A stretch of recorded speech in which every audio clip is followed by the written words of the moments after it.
আসসালামু আলাইকুম প্রিয় মালয়েশিয়ান প্রবাসীরা, আপনারা সবাই কেমন আছেন? আশা করি ভালো আছেন এবং নিরাপদে আছেন। থাম্বনেল দেখে বুঝতে পেরেছেন, মালয়েশিয়া জেপিজি তে বাছের মধ্যে ইদানিংত খুব সিফটি ব্যাপার নিয়ে তারা তোলপাড়, এবং বাংলাদেশে কলিং ভিসা নিয়ে বড় ধরনের একটি মাখামাখি দেখা যাচ্ছে। অলরেডি আপনারা পরিষ্কার হয়ে গেছেন, মালয়েশিয়ার উপদেষ্টা মোহাম্মদ আসিফ নজরুল স্যার, সে কিন্তু বলেছে যে মালয়েশিয়াতে কর্মী নেবে 30 থেকে 40 হাজার। যাই হোক, আমরা তার মালয়েশিয়া অভ্যন্তরীণ বিষয়গুলো, যেটা জেপিজি মালয়েশিয়াতে বাসের মধ্যে যে অপারেচি দিচ্ছে না, স্ক্রিন আপনারা যেটা দেখতেছেন, কিছুদিন আগে হয়তো আপনারা দেখেছেন মালয়েশিয়াতে একটি বাসে কিছু স্টুডেন্ট নিয়ে, একটা ভার্সিটি স্টুডেন্ট নিয়ে অ্যাক্সিডেন্ট করাতে মালয়েশিয়াতে এটা নিয়ে প্রচুর পরিমাণের বিভিন্নভাবে কথাবার্তা হয়েছে। তো এই মুহূর্তে বাসের মধ্যে যারা যাতায়াত করবে, সিটটি অবশ্যই সিটটি পরিধান করবে। আপনি যদি বাসের মধ্যে বসে সিট বেল্ট না লাগান, আপনারা কিন্তু সামান দিয়ে দিবে। মালয়েশিয়াতে বিভিন্ন স্থানে বিভিন্ন লাইনে কিন্তু জেপিজি আপনাকে মানে চেক পোস্ট হিসাবে বসিয়েছে বিভিন্ন জায়গায়।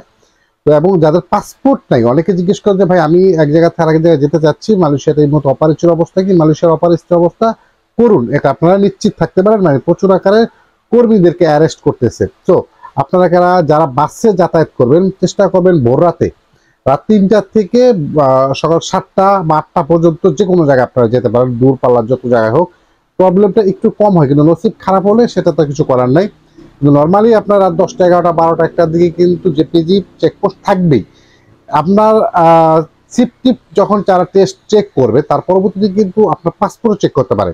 আপনি যদি অবৈধ থাকেন বা ডকুমেন্ট না থাকে, আপনি কিন্তু সমস্যায় পড়তে পারেন। কিন্তু আপনি যদি কোনো ডকুমেন্টই না দেখাতে পারেন, তাহলে কিন্তু বিপদে পড়বেন। অন্ততপক্ষে আপনার কাছে নিজের পাসপোর্ট বা কোনো ডকুমেন্ট আপনার দেখাতে হবে। আর সিফটি পরিধান করে অবশ্যই বাসে বসবেন। হ্যাঁ, বাংলাদেশে কলিং ভিসা নিয়ে গতকালকে একটা ভিডিও করেছি, আজকেও করতে হচ্ছে। আপনারা হয়তো দেখেছেন বিভিন্ন সোশ্যাল প্ল্যাটফর্মের মাধ্যমে বাংলাদেশের উপদেষ্টা আসিফ নজরুল স্যার বলছেন বাংলাদেশে কর্মী নেবে, মালয়েশিয়াতে কর্মী নেবে 30 থেকে 40 হাজার। অথচ বাংলাদেশে থেকে মালয়েশিয়াতে কর্মী আসার জন্য প্রায় 10 থেকে 12 লক্ষ প্রবাসীরা অপেক্ষা করতেছে। তাহলে বুঝতে আছেন, এই মুহূর্তে মালয়েশিয়াতে বিভিন্ন দেশ থেকে কলিং ভিসা অলরেডি কর্মী আনা শুরু করেছে। আসলে আমরা যদি কিছু হাইপার হয়ে অনেক কিছু বলতে যাই, অনেক প্রবাসীরা অনেক এজেন্টদের গায়ে লাগবে। এর আগেও এই দালালি ফৈরানির জন্য বাংলাদেশে এসে বিভিন্ন ক্ষতিগ্রস্ত হয়েছে। এই বছরও খুব বেশি লোক নেবে না, অল্প সংখ্যক লোক নেবে কিছু সেক্টরে। তাও বাংলাদেশের সিন্ডিকেট আর দালালি, এই সকল আসলে মানে কি বলবো, এই সকল জাতির মানে ন্যূনতম সম্মানবোধ আছে কিনা বা বিবেক জ্ঞান আছে কিনা জানি না। এশিয়ার মধ্যে মালয়েশিয়া ছোট্ট একটি দেশ হলো, সেখানে কর্মসংস্থানের জন্য অল দ্য বেস্ট। বাট আপনি যদি সময় মতন সেই কাজটা, আপনার সময়টা ইউজ না করতে পারেন, তাহলে কিন্তু আপনার কর্মী থেকে শুরু করে সকলে কিন্তু বিপদগ্রস্ত। লাভবান হবে এজেন্সিরা, কারণ তারা কর্মী পাঠিয়ে দিয়ে চুপ, কোনো স্টপ, কোনো কথা নাই। কিন্তু যে সকল কর্মীরা মালয়েশিয়াতে আসবে, তারা তো অনেক বড় ক্ষতিগ্রস্ত হয়ে যাবে, যেটা বিগত দিনে করেছেন। আরে ভাই, যদি কলিং ভিসার প্রয়োজন হয়, দিতে আপনাদের কর্মী দেওয়া সম্ভব হয়, বাংলাদেশ থেকে কর্মী দেওয়ার যদি ইচ্ছা থাকে, আপনারা কর্মীগুলো দ্রুত পাঠানোর ব্যবস্থা করেন। আগামী 3 মাস বা 6 মাসের মধ্যে মালয়েশিয়াতে একটা কর্মী আসলে সেই কর্মীরা বসার জায়গা পাবে না, কাজ তো দূরের কথা। তো এই জন্যই বলি, আসলে অনেক কথা বলতে গেলে হাইপার হয়ে অনেক কিছু বলে ফেলি, এই জন্য অনেকের কষ্ট লাগে। তো বাংলাদেশে যারা আমলা কামলা আছে, কি বলবো, মানে তাদের কামলা কামলা ছাড়া কিছু বলার নাই। ন্যূনতম জ্ঞান বা মনুষ্যত্ব, এই সকল যারা রাজনীতি করে, যারা প্রবাসীদের নিয়ে খেলা খেলে, তাদেরকে ন্যূনতম জ্ঞানটা নাই। বাংলাদেশে বেকারত্ব বেশি। 10 থেকে 12 লক্ষ কর্মী মালয়েশিয়াতে আসার জন্য অতি আগ্রহে বসে আছে। মালয়েশিয়াতে আবার কলিং ভিসা খুলবে বা খুলছে, আমরা যেতে প্রস্তুত। কিন্তু আপনারা বাংলাদেশ থেকে দালালি বাগবাটার করতে করতে বিভিন্ন দেশ থেকে মালয়েশিয়াতে কর্মী এসে অলরেডি কাজে সেটেল হয়ে যাচ্ছে। তাহলে আপনার কর্মী দিয়ে কি করবেন? তারা চুকা খাবে মালয়েশিয়াতে বসে, গাধার দল। আসলে মানে এই সকল লোকের মন মানসিকতা অনেক ছোট।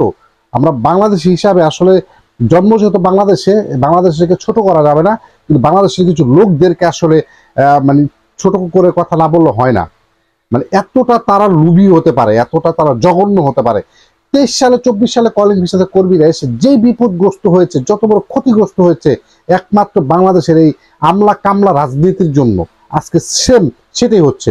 কি অল্প কিছু 30-40 হাজার লোক নেবে, অথচ প্রথম বলেছে আসিফ নজরুল স্যার 1 লক্ষ 1.5 লক্ষ লোক নেবে, এখন আসতেছে 30-40 হাজার লোক নেবে। তা 30-40 হাজার লোক যদি নেয়, আপনার দেশের থেকে 30-40 হাজার লোক নেবে, এটা সারা বিভিন্ন জায়গা থেকে লোক নেবে। তাহলে আপনার যদি 30-40 হাজার লোক দেওয়ার ক্ষমতা থাকে, আপনার জন্য এই দেশে বছরে সুন্দর ইন্ডাস্ট্রিয়াল বানিয়ে চেয়ার টেবিল দিয়া বসায় রাখছে, আপনার কর্মী দিবেন আর কর্মীরা সেখানে কাজ করবে না। এই দেশের কর্মী যারাই যে দেশ থেকে আগে আসবে তাদের পজিশনটা আগে যাবে, পরবর্তীতে বাংলাদেশে আসবে হাড়ি পাতিল মোছার জন্য কাজ, মানে কষ্ট করতে করতে জীবন শেষ, বছরা ঠিকমতো স্যালারি দেবে না, তাদের মূল্য থাকবে না। সময় আছে, এখনো শুধরানোর চেষ্টা করেন, অথবা কর্মীদেরকে সুস্থভাবে মালয়েশিয়াতে পয়েন্ট করা, কলিং ভিসা খোলা সম্ভব হলে দ্রুত তাদের পাঠানোর ব্যবস্থা করেন। ভালো থাকবেন, নিরাপদে থাকবেন, আর যারা দূরপাল্লায় যাতায়াত করবেন একটু সতর্ক থাকবেন। এই মুহূর্তে রোড ব্লকটা খুব বেশি হচ্ছে। ভালো থাকবেন, নিরাপদে থাকবেন। আসসালামু আলাইকুম।